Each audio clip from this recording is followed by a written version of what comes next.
And now, son, I'm giving that war watch to you.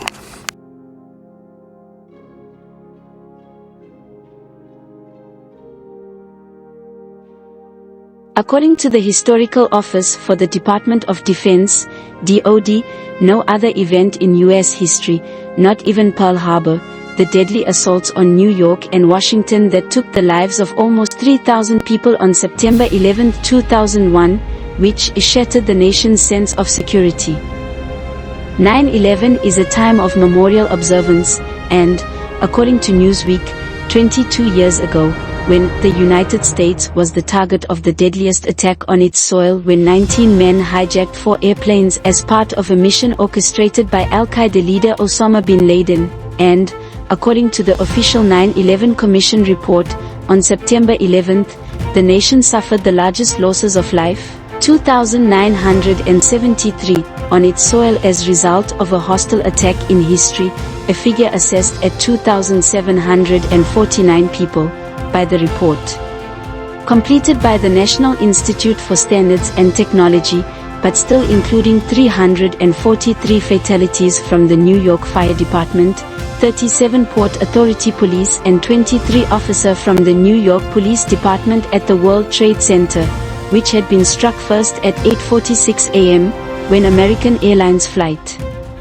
11, a Boeing 767-223ER, collided with the North Tower, a 110-story skyscraper, dominating the New York City skyline, and culminating with the collapse, within just 10 seconds, of the North WTC Tower, WTC-1, at 10:28 a.m., about an hour and a half after it had been struck, according to the NIST, and the collapse of WTC-7, at 5:20 p.m. Multiple conspiracy theories have abounded since that day regarding the tragedies at the World Trade Center, particularly WTC-7, as well as the collision at the Pentagon, while the stories surviving from the crash of United Airlines Flight 93, a Boeing 757-222 in Shanksville, Pennsylvania, at 10:03 a.m., and originating at Newark Liberty International Airport, bound for San Francisco International Airport, has even spawned a film release retelling a story of heroic patriotism, and has, for the most part, survived spawning any controversy. However, the timeline regarding related events, and involving 2 heroes, Lieutenant General Mark Sasseville, and his wingman that day, the young Lieutenant Heather Lucky Penny, and the timeline of events, raises some intriguing questions, in their fantastic narrative that has been enhanced with new details upon each retelling, every successive year, since Lieutenant Penny and General Sasseville finally broke their silence, and became an annual fixture in the Remembrance Day events. According to their story, they did not begin to scramble until after both towers in New York had been struck, and the South Tower was not struck until 9:02 a.m., at which time General Sasseville and Lieutenant Penny recall was the first sign to them that America was under attack, having believed, in acknowledging their contemporaneous knowledge, recently in an interview on CBS, that it was a clear day. A general aviation aircraft, like a small Cessna, had accidentally struck the North Tower at 8:46 a.m., and it was their latest testimony that not only they, but every aviator present from the 113th Wing of the D.C.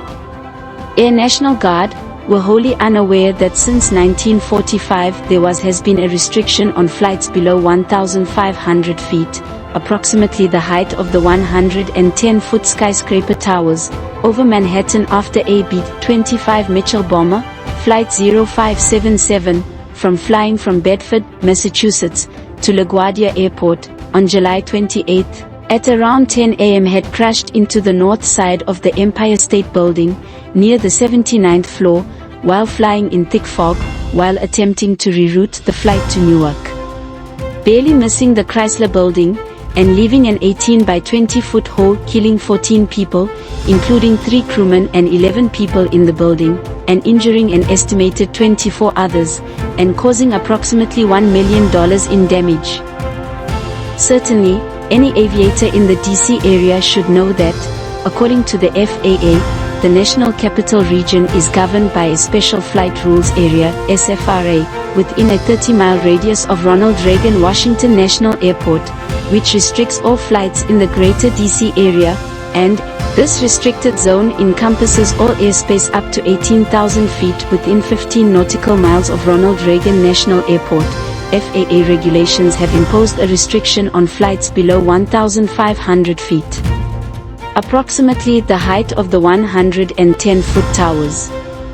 However, in her most recent recollection, Lieutenant Penny assured viewers that she was certain that had a Cessna collided with the towers, it would have just simply bounced off, although neither General Sass nor Lieutenant Penny have provided any indication why they and their fellow aviators might have assumed that anyone other than a determined perpetrator might have collided with the North Tower on a clear day in September.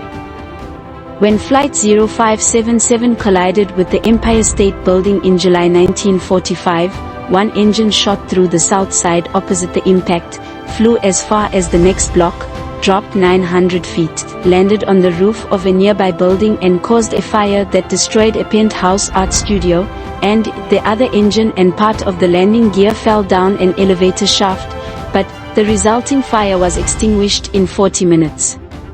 And, on September 11th, far more concerning, regarding the heroic tale of General Sasseville and Lieutenant Penny is the critical timeline, during which they had made a plan, boldly determined that, as General Sasseville told CBS reporter Norah O'Donnell, we weren't going to be caught on the ground watching America get hit again.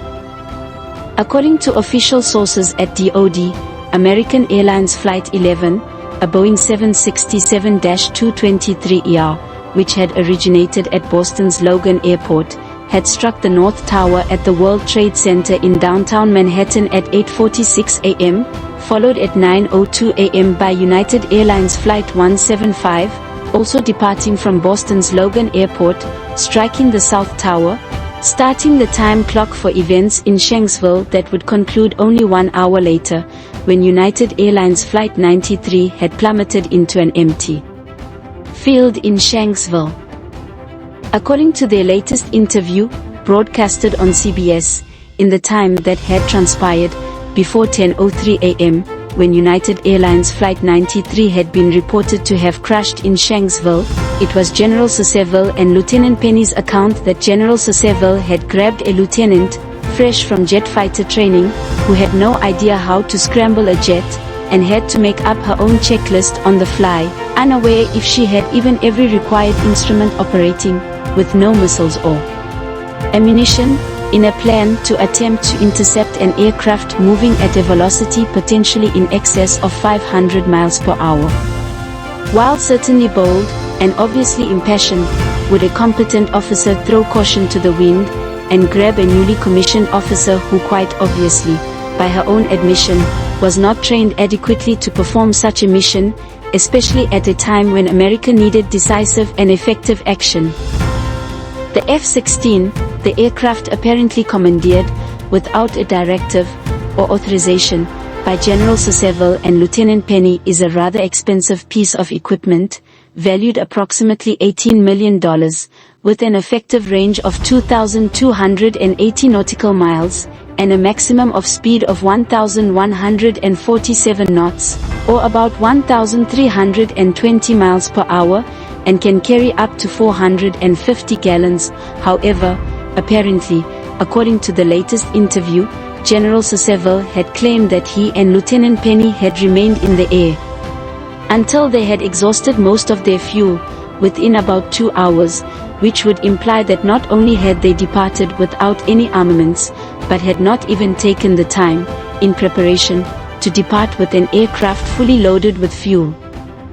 More concerningly, both DC Air National Guard aviators, frankly admit that they had, on the fly, decided to attempt to conduct what they had described as suicide missions, with General Sasseville doing a kamikaze into the cockpit, and Lieutenant Heather Elaki Penny, perhaps going to afterburners to perform a similar suicide strike, intending to hit the rear, a difficult target to strike at such high velocity, and defying the common sense of simply attempting to render the aerodynamics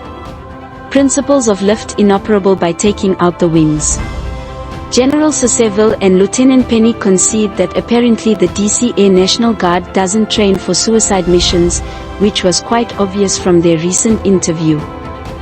For those who may have already been concerned, after earlier retellings of the story, General Sasseville had informed and assured viewers this year that he and Lieutenant Penny did not set off blindly on a search and destroy mission for a target, vicinity of Shanksville, looking for a needle in a haystack for an aircraft, whose exact position was not yet determined, according to most reports, until an FAA official had been able to locate the target when, during a sharp descent, the transponder was, for a brief second, turned back on. However, Shanksville is only 183 miles from Andrews Air Force Base, and the official collision occurred only about an hour after the Sass, presumptively the most senior officer present, and Lucky, the most junior, left their post, and began patrolling the Potomac River until they were almost out of fuel, which Sass estimated to have taken up to 2 hours, apparently not returning until after United Airlines Flight 93 had already crashed, and, despite a weapons-free status, never having been given a directive to attack a commercial airliner, a rogue mission, by definition. Most concerningly, from a state of readiness, ready to fight tonight, General Mark Sasseville and Lieutenant Heather Lucky Penny have said that any patriotic American would have done exactly what they would have done, asking, what else could they have done, and even further, Sass and Lucky say with pride that, given the opportunity, they would do the same thing, again. Under Article 86(3) of the UCMJ, any member of the armed forces who, without authority, absents himself or remains absent from his unit, organization, or place of duty at which he is required to be at the time prescribed, shall be punished as a court-martial may direct, and, as the senior commissioned officer in charge, there are serious questions why General Sasseville had decided not only just to commandeer a multi-million-dollar aircraft during a time of national crisis, without any armaments and not fully fueled, with a junior commissioned officer, but also, as the most senior officer in command, had decided not to delegate the task to a junior officer, rather than rushing in cavalierly, abandoning his post without being properly relieved, the first general order any soldier learns in basic training. Under Article 110 of the UCMJ, any person subject to this chapter who, willfully and wrongfully, hazards or suffers to be hazarded any vessel or aircraft of the armed forces shall be punished by death or such other punishment as a court-martial may direct, and there is certainly credible evidence to suggest that that is what General Sasseville had done, accompanied by Lieutenant Penny. Under Article 114 of the UCMJ, any person subject to this chapter who engages in conduct that 1. is wrongful and reckless or is wanton, and 2. is likely to produce death or grievous bodily harm to another person shall be punished as a court-martial may direct, and by his own repeated admission each year, General Sasseville and Lieutenant Penny, despite being filled with emotions, and hoping to prevent some harm, albeit without any apparent due diligence planning, had hoped to locate a passenger aircraft and attempt a suicide mission, ramming the cockpit and tail, and without any directive or authority to do so. And, under Article 133, any commissioned officer, cadet, or midshipman who is convicted of conduct unbecoming an officer shall be punished as a court-martial may direct. General Sasseville and Lieutenant Penny, 4 years, have enjoyed celebrity telling a heroic and inspiring story, paralleling the heroic attempts of the passengers aboard United Airlines Flight 93, but at least to any attentive listener, the story of these two Air National Guard aviators just doesn't seem to fly, and a request submitted under the Freedom of Information Act has been recently filed to determine exactly what time these aviators had departed and returned, what equipment or armament they were carrying, and what exactly they were doing for what General Sasseville admits was for over 2 hours, still absent from their place of duty one after Flight 93 had crashed in Shanksville. What do you think? We would like to know.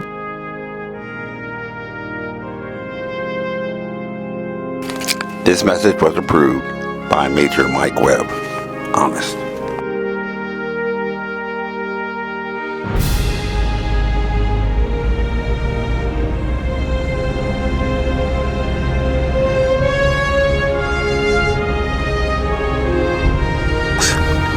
And now, son, I'm giving that war watch to you.